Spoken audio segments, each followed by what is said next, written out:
पहाड़ी राज्य हिमाचल प्रदेश भले ही एक ठंडा प्रदेश हो और धीरे धीरे प्रदेश में सर्द हवाएं चलना शुरू होने वाली हो, लेकिन बावजूद इसके प्रदेश की राजनीति में हमेशा गर्माहट जारी रहती है।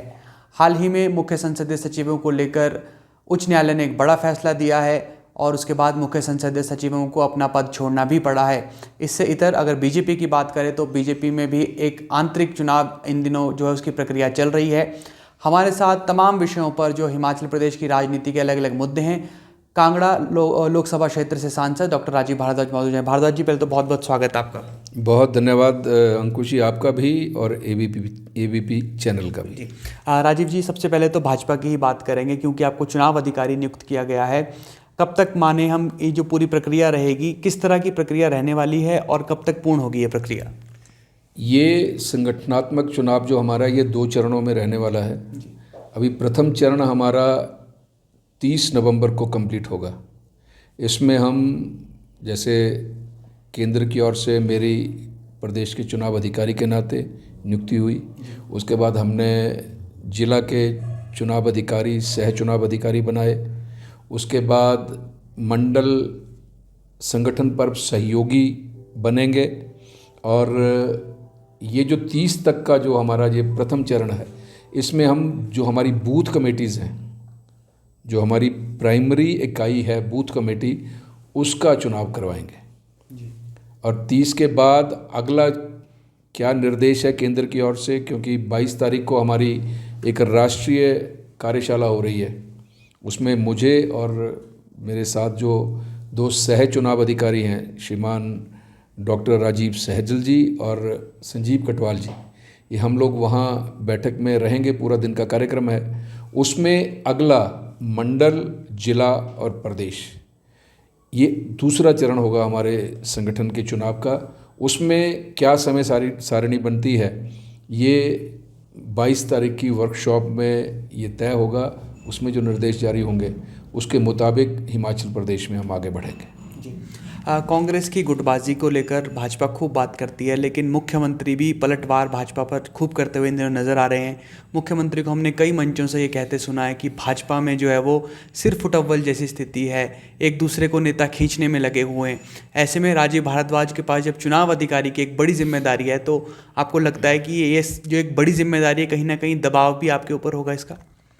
माननीय मुख्यमंत्री जी को लगता होगा, मुझे तो कहीं नहीं लगता।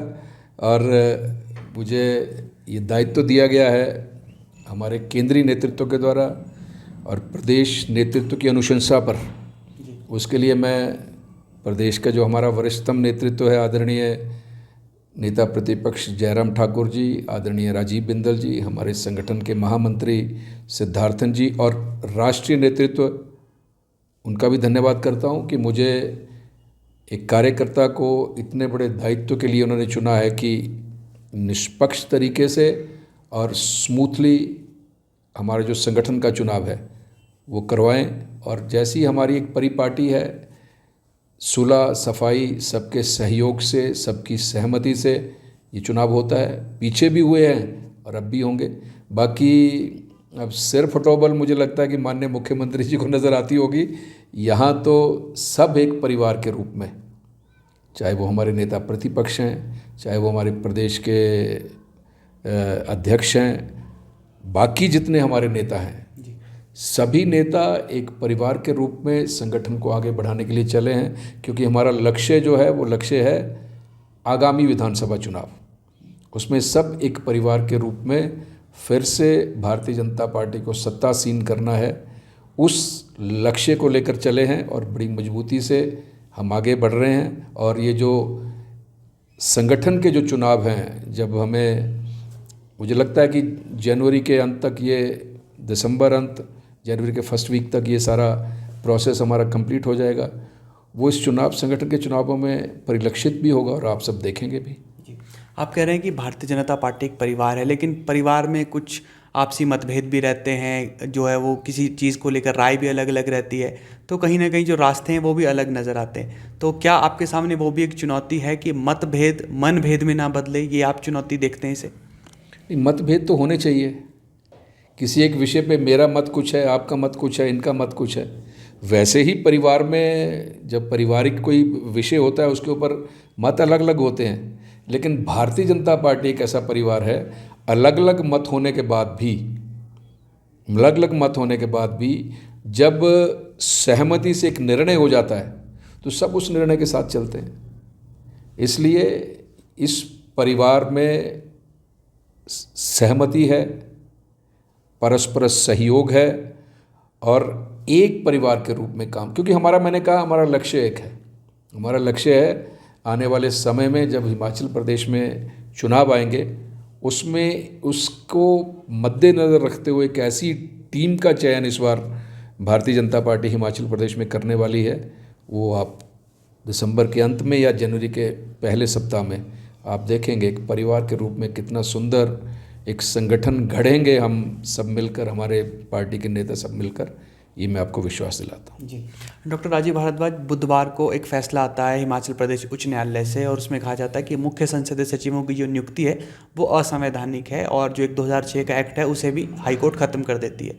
इसके बाद बुधवार शाम को एक जानकारी आती है कि डॉक्टर राजीव भारद्वाज राज्यपाल से मुलाकात करने वाले हैं। तो ये अचानक से ये कोई संयोग हो गया या फिर डॉक्टर राजीव भारद्वाज कोई सियासी चाल चलने के लिए राज्यपाल से मिले थे? एक मात्र संयोग था। मैंने 6-7 दिन पहले महामहिम राज्यपाल जी से मिलने के लिए समय मांगा था, क्योंकि मैं सांसद के रूप में राजभवन आकर उनसे नहीं मिल पाया था।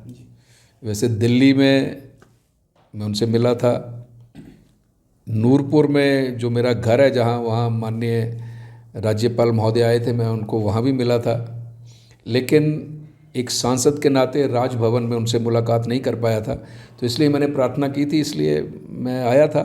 और जब मुझे लगा कि अब राज्यपाल महोदय से मिलना है तो जो हमारे परिवार के जो यहाँ अवेलेबल थे, हमारे सभी पार्टी के वरिष्ठ कार्यकर्तागण, तो उनसे मैंने प्रार्थना की कि सब मिल के इकट्ठे चल के माननीय राज्यपाल महोदय जी का मिलते भी हैं और आशीर्वाद भी प्राप्त करते हैं।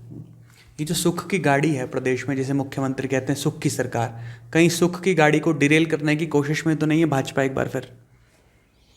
देखिए, ये जो निर्णय आया है, जो आपने अभी मुझे प्रश्न किया जी, इस निर्णय की गूंज तो दूर तक सुनाई देगी। जब माननीय मुख्यमंत्री जी ने CPS की नियुक्ति की थी, उस समय हमारे नेता प्रतिपक्ष माननीय जयराम ठाकुर जी, हमारे प्रदेश के अध्यक्ष माननीय राजीव बिंदल जी और हम सब ने भी अपने अपने स्थान पर प्रेस कॉन्फ्रेंसेस करके और जो तरीके थे उनके द्वारा प्रदेश सरकार को चेताया था कि एक असंवैधानिक निर्णय है, इससे बचना चाहिए। हिमाचल प्रदेश की स्थिति ठीक नहीं है, आप ही कहते हो, और परिस्थिति ठीक नहीं है, आर्थिक स्थिति ठीक नहीं है। उसके बावजूद 6 CPS बना दिया और उनको मंत्रियों के समकक्ष करीब करीब सुविधाएं, भत्ते, वेतन दिए जा रहे थे। तो इसके लिए बार बार चेताया था भारतीय जनता पार्टी ने, क्योंकि हम एक सार्थक विपक्ष की भूमिका निभाते हैं, लेकिन सरकार ने हमारी बात नहीं सुनी। तो कोर्ट में गए, तो कोर्ट ने आज कल जो निर्णय दिया है, एक बड़ा ऐतिहासिक निर्णय है। और मैं आपको बता दूं कि उनका जो निर्णय में पॉइंट नंबर 50 है, उसमें बड़ा स्पष्ट लिखा है माननीय न्यायालय ने कि ये असंवैधानिक है। ये बहुत बड़ा निर्णय है और हिमाचल सरकार को इस विषय में सोचना चाहिए। 2006 में जो CPS बनाने का जो कानून बनाया गया था, माननीय न्यायालय ने उसको निरस्त कर दिया है। और हम जब बात करते थे, हम कहते थे गुवाहाटी हाई कोर्ट का निर्णय, सुप्रीम कोर्ट का निर्णय है, सुप्रीम कोर्ट ने निरस्त किया था, ये अनकॉन्स्टिट्यूशनल पोस्ट्स हैं। लेकिन हिमाचल सरकार ने किया। लेकिन मैं धन्यवाद करना चाहता हूँ उच्च न्यायालय हिमाचल प्रदेश, उनके माननीय न्यायाधीश महोदय का, कि जिन्होंने एक बड़ा ऐतिहासिक निर्णय किया है। और मुझे तो लगता है कि प्रदेश सरकार को सोचना चाहिए कि जो जो वेतन भत्ते इन सबको दिए गए थे, जब ये निर्णय कर दिया कि ये अनकॉन्स्टिट्यूशनल है, तो ये तो सरकार के खजाने में फिर से वापस जमा करवाने चाहिए। और नैतिकता के आधार पर माननीय मुख्यमंत्री जी को ही कुछ विचार करना चाहिए। आपको लगता है कि मुख्यमंत्री विचार करेंगे? क्योंकि बार बार ये जो 6 विधायकों का मामला ही फंस जाता है, राज्यसभा चुनाव में टूट कर आए 6 विधायक, अब दोबारा जो खतरा मंडरा रहा है वो भी 6 विधायक। जानकार ये कहते हैं कि जो मुख्य संसदीय सचिवों की नियुक्ति थी उसमें 1-2 विधायकों को अगर छोड़ दिया जाए तो उसे मुख्यमंत्री की मजबूरी के तौर पर देखा गया कि ये नियुक्ति करना ज़रूरी हो गया है। तो ये जो मुख्यमंत्री ने शायद मजबूरी में नियुक्तियाँ कर दी, इस मजबूरी का फ़ायदा कहीं अब 2-2.5 साल बाद भाजपा ना उठा ले। ऐसा है, ये तो नैतिकता का जहाँ तक प्रश्न है ना, ये तो माननीय मुख्यमंत्री जी के पाले में है। और मजबूरी में किया या जानबूझकर किया, ये भी माननीय मुख्यमंत्री जी ज़्यादा अच्छे से बता सकते हैं। लेकिन मैं ये कहना चाहता हूँ कि हम जनता के सामने बड़े सुर्खरू होकर जाएंगे। इस निर्णय के जो आया है माननीय न्यायालय का, हम सुर्खरू होकर जाएंगे कि हमने जब ये नियुक्तियां हुई थी, हमने चेताया था इस सरकार को। हमारे प्रदेश का जो शीर्षस्थ नेतृत्व है, उन्होंने बार बार कहा था कि मत करिए, it's uncalled for, it's unconstitutional. आप उनकी कॉन्फ्रेंसेस, प्रेस कॉन्फ्रेंसेस उठा के देख लीजिए, माननीय जयराम जी की देख लीजिए, माननीय राजीव बिंदल जी की देख लीजिए, सबने कहा था। हम जैसे सभी कार्यकर्ताओं ने भी ये बात अपने अपने स्थान पर, अपने अपने स्तर पर की थी। तो अब तो इसको विचार करना चाहिए और जनमानस के बीच में लेके जाएंगे इस विषय को। राजीव जी, आपने समय दिया, आपका बहुत बहुत धन्यवाद। थैंक यू वेरी मच अंकुश जी, बहुत धन्यवाद। मुझे सौभाग्य प्रदान किया कि इस देश के बड़े प्रतिष्ठित चैनल ABP न्यूज़ में मुझे अपनी बात रखने का मौका आपने दिया। बहुत बहुत धन्यवाद पुनः।